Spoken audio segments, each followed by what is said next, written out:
Hello everyone, welcome back to Nagdarida Learning Hub. Today we are going to start our new lecture. This lecture is lecture 5 of machine learning programming. आज की इस video में हम detail में बात करने वाले हैं about first type of linear regression. Previously topic discuss हो रहा है पहले से ही. हमने लेक्चर 3 के अंदर देखा सिंगल वेरिएबल के साथ लीनियर रिग्रेशन को. लेक्चर 4 के अंदर हमने देखा मल्टी वेरिएबल के साथ लीनियर रिग्रेशन को. आज की इस वीडियो के अंदर हम देखेंगे polynomial linear regression. What is polynomial linear regression and why polynomial linear regression is necessary. तो ये दो क्वेश्चन के ऊपर आज हम बात करने वाले हैं. तो सबसे पहले मैं आप लोगों को बता देता हूँ कि पॉलीलीनियर रिग्रेशन होता क्या है. जैसा कि आपको पता है कि सिंगल वेरिएबल के साथ या मल्टीपल वेरिएबल के साथ आपका जो लीनियर रिग्रेशन है उसमें जब हम प्लॉट करते थे कोई ग्राफ तो उसमें हमारे पास जो बाउंड्री बन रही थी, मैंने आप लोगों को वहां पे हाइपर प्लेन भी ड्रॉ करके दिखाया. जो हाइपर प्लेन आ रहा था हमारा लाइन, एक डायगोनल एक लाइन रिप्रेजेंट हो रही थी आप लोगों को, वो लाइन होती है आपकी लीनियर रिग्रेशन की लाइन. तो लाइन ऑफ लीनियर रिग्रेशन जो है लीनियर मॉडल के अंदर या लीनियर रिग्रेशन मॉडल के अंदर आपकी वो बिल्कुल स्ट्रेट होती है. किस तरह से मैं आप लोगों को बता देता हूँ. आज हम टोटल कैलकुलेशन करने वाले हैं न्यूमेरिकली, जो कि एक्सेल पे होने वाली है. तो मैं जल्दी से एक्सेल नोटबुक खोल लेता हूँ. एक्सेल नोटबुक ओपन हो चुकी है. तो हम सिंपल सा एक डाटा सेट खुद से ज्यूम कर लेते हैं जिसके अंदर हमारे पास वैल्यू होगी एक्स और वाई. आपको पता है कि लीनियर रिग्रेशन में हमारे पास किस तरह से वैल्यूज आती हैं 1 2 3. सपोज ये मैंने 5 तक वैल्यूज ले ली हैं जो हमारी थी फीचर वैल्यूज. इनकी बेस पे हमारी जो आउटपुट आ रही है वो भी कोई रैंडमली ले लेते हैं 20 30 40 50 एंड 60. तो मैंने एक रैंडम इनपुट आउटपुट ले ली है जो कि हमारा डाटा सेट क्रिएट कर देगी. इस इनपुट की बेस के ऊपर अगर मैं यहाँ पे आप लोगों को प्लॉट एक ग्राफ करके दिखाऊं किस तरह से ग्राफ एक प्लॉट होगा,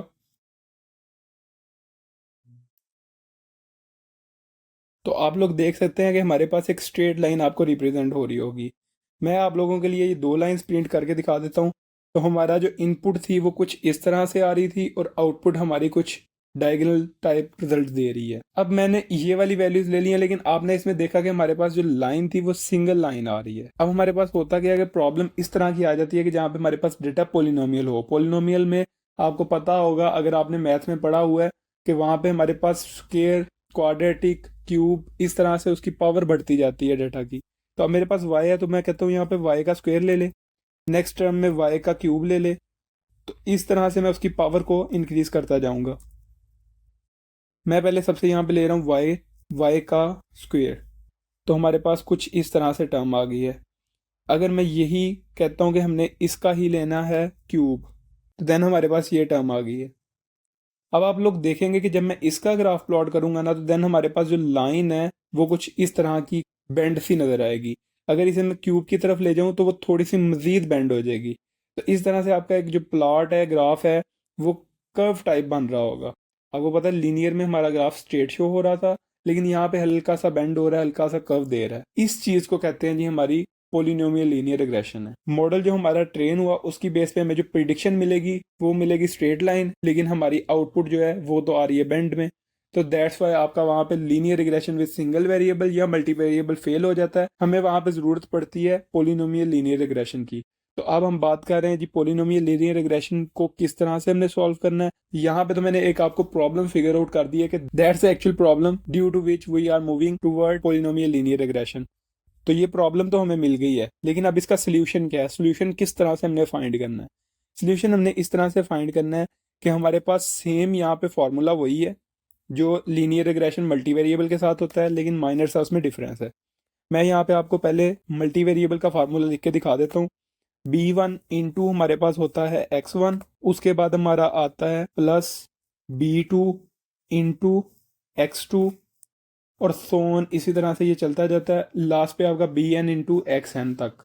लेकिन जब आपका आ रही हो बात पोलिनोमियल लीनियर रिग्रेशन की तो आपका फार्मूला कुछ चेंज हो जाता है. चेंज होके वो क्या रह जाता है मैं आप लोगों को दिखा देता हूँ. फार्मूला चेंज होने के बाद आपके पास वैल्यू जो है b1 इंटू एक्स वन तो आती है लेकिन x1 का साथ आता है स्क्वेयर. और उसके बाद यहाँ पे आपका जो है x2 नहीं आता, यहाँ पे भी x1 आता है लेकिन उसका आता है क्यूब. फार्मूला जो आपका है वो सिंगल वेरिएबल और मल्टी वेरिएबल दोनों से मिलता जुलता ही है. इसमें आपका होगा क्या कि x1 हर आइट्रेशन के अंदर आपका x1 ही रहेगा लेकिन उसकी पावर बढ़ती जाएगी. पहली दफ़ा उसका स्क्वायर लिया आपने, उसके अगली दफ़ा आपने उसका क्यूब लिया. तो इस तरह से आपकी जो है वो वैल्यू बढ़ती जाएगी। तो ये फार्मूला मैंने आप लोगों के सामने लिख दिया है। अब इस फार्मूले की बेस पे हमने जो है ना वर्किंग करनी है, और वर्किंग करके हम प्रिडिक्शन ले रहे हैं किस तरह से वर्क करेगा। अब ये तो मैंने आपको समझाने के लिए डेटा सेट यहाँ पे क्रिएट किया था। अब डेटा सेट को थोड़ा सा मैं मजीद मॉडिफाई कर देता हूँ, जिसमें हमारी वैल्यूज कुछ सिंपली हमें नजर आ जाए। मैं यहाँ पे इवन वैल्यूज ले लेता हूँ सारी, ताकि हमारा मॉडल जो है अच्छे से ट्रेन हो जाए। तो अब हमने इसको लेना है एक्स का स्क्वायर, और इधर लेना है हमने एक्स का क्यूब। तो अब आप लोगों के पास ये तो हमारे पास डाटा कवर हो चुका है। अब इस फार्मूले के अंदर वैल्यूज पुट करनी है। आपको पता है B0, B1 और B2 जितनी भी बाइसनेस की वैल्यूज हों, 22 वैल्यूज फाइंड करने के लिए हमारे पास दो फार्मूले मैंने आपको बताए थे प्रीवियस लेक्चर 4 के अंदर। वो फार्मूले क्या थे, थोड़ा सा रिमाइंड करें अगर आप लोगों को याद आ जाए तो। उसमें हमारे पास एक ट्रांसपोज मेथड था, एक हमारे पास रो कॉलम ऑपरेशंस थे। अब वो होता क्या है कि रो ऑपरेशन थे, एक मेथड सॉल्व करके हमारे पास एक आउटपुट आ रही थी, वो बाइसनेस वैल्यूज थी, और एक ट्रांसपोज वाले मेथड से थी। मैं अभी के लिए आपको सिंपली समझाने के लिए, रो मेथड काफ़ी ज़्यादा लंबा है, मैं आपको ट्रांसपोज मेथड से ही लेके चलता हूँ। अब ट्रांसपोज मेथड का हमारे पास फार्मूला क्या था? ट्रांसपोज मेथड का हमारे पास फार्मूला ये था, एक्स का ट्रांसपोज, एक्स की पावर में ट्रांसपोज आएगा, देन जी उसको मल्टीप्लाई करवाना है हमने एक्स के साथ, और इस टोटल टर्म का हमने लेना है इनवर्स। इसका टोटल इनवर्स ले लिया। उसके बाद इस टोटल टर्म को हमने करवाना है मल्टीप्लाई, जो हमारे पास ये आउटपुट आई है किसके साथ, एक्स के ट्रांसपोज के साथ, इनटू वाई। ये हमारे पास कुछ फार्मूला था जो मैंने आप लोगों को पहले भी करके दिखाया हुआ है। अब हम यहाँ पे फार्मूला को जल्दी से इंप्लीमेंट कर लेते हैं कि किस तरह से होगा। इक्वल टू आपने लिखना है एम इनवर्स। एम इनवर्स का यहाँ पे आपको फंक्शन मिल जाएगा। पहले सबसे हमने ये वाली टर्म को सॉल्व करना है, जिसमें एम इनवर्स लेके उसके अंदर हमने लगाना है एम मल्ट। एम मल्ट लगाने के बाद हमारे पास अरे वन जो है वो क्या है, यहाँ पे हमें एक B0 ऐड करना पड़ेगा। वो मैंने आप लोगों को पहले भी बताया था प्रीवियस वीडियो के अंदर कि किस तरह से और क्यों ऐड करते हैं हम। हमारे कॉलम जो हैं वो पूरे नहीं हो रहे होते, तो हम उसकी बेस के ऊपर वो चीज़ कर रहे होते हैं। यहाँ पे हमने फार्मूला अपना लिख लिया अगेन, और इस फार्मूले के अंदर हमने अब मल्टीप्लाई करवाना है एक्स का ट्रांसपोज। पहले हम ले लेंगे एक्स का ट्रांसपोज। ट्रांसपोज के लिए हमारे पास ट्रांसपोज का फंक्शन है। एक्स हमारे पास क्या होगा, हमारे पास एक्स जो है वो इतना कॉलम है। उसके बाद हमारे पास मल्टीप्लाई होने के बाद कौन सी टर्म आ रही है, वो भी हमारे पास यही आ रही है। ये हमारा फार्मूला यहाँ तक कंप्लीट हो गया, हमें ये वैल्यूज़ मिल गई हैं। अब हमने अगला पार्ट उसका जो था वो हमारा था एक्स का ट्रांसपोज इनटू वाई। तो एक्स का ट्रांसपोज क्या है, ट्रांसपोज का फार्मूला लगाएंगे। ट्रांसपोज के फार्मूले में हमने एक्स की वैल्यूज ले ली अगेन, ट्रांसपोज आ गया हमारे पास। इसका हमने लेना है मल्टीप्लाई एम मल्ट वाई के साथ। तो वाई के साथ हमने इसका एम मल्ट ले लिया, हमारे पास कुछ इस तरह का टेबल बन गया। अब अगेन हमने लेना है एम मल्ट, मल्टीप्लाई करवाना है किसके साथ, इन दोनों कॉलम को आपस में। तो पहले ये वाला आएगा, देन हमारा ये आएगा। तो हमारे पास बाइसनेस जो B1 और B2 की वैल्यू हमें मिल चुकी है। B1 हमारे पास ये है और B2 हमारे पास ये है।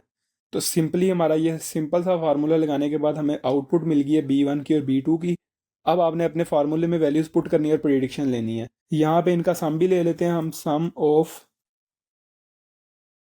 इक्वल टू सम ऑफ ये, और इसको हम कर देते हैं ड्रैग।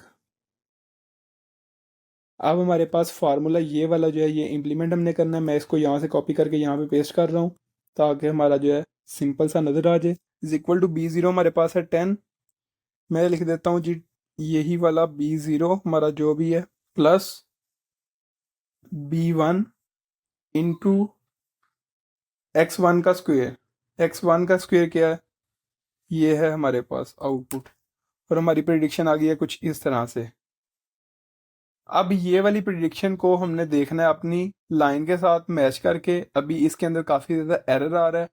टोटल मैंने आप लोगों को कैलकुलेशन बता दी है कि किस तरह से हमने करनी है, क्योंकि इसकी बाइसनेस वैल्यूज़ जो हैं वो बिल्कुल एग्जैक्ट नहीं थी। डाटा सेट बिल्कुल परफेक्ट नहीं था। डाटा सेट मैंने खुद से क्रिएट किया है रैंडमली वैल्यूज़ के ऊपर, वो आउटपुट सही नहीं आई।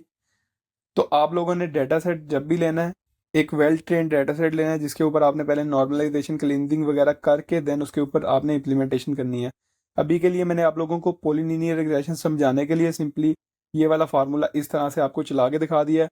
आई होप सो कि आप लोगों को फार्मूले की प्रॉपर तरीके से समझ आ गई होगी। इंशाल्लाह ताला नेक्स्ट वीडियोस के अंदर हम लोग देखेंगे नॉइस क्लीनिंग, किस तरह से आप डाटा सेट को क्लीन करते हो through different methods, different algorithms. तो आज के लिए इतना ही, इंशाल्लाह ताला मिलते हैं नेक्स्ट वीडियो में, तब तक के लिए अल्लाह हाफिज़।